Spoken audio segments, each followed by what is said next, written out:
Si Starry bago vaccine tinutupak na ng aaway kaya dyan muna siya sa may cage.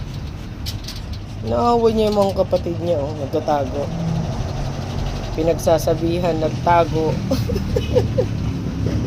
Sinisilip niya si Zoe. Zoe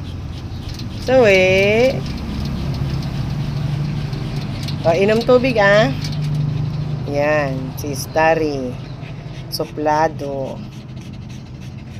Zoe yan, Regan, pahinga sila tapos ng vaccine nila. Healthy daw sila, sabi ni Doc. Ayan, thank you po sa nag-sponsor. Marami pong salamat. Nabaksinan na po sila. Thank you po. God bless po sa inyo. Healthy daw po ang mga doggies natin, sabi ni Doc.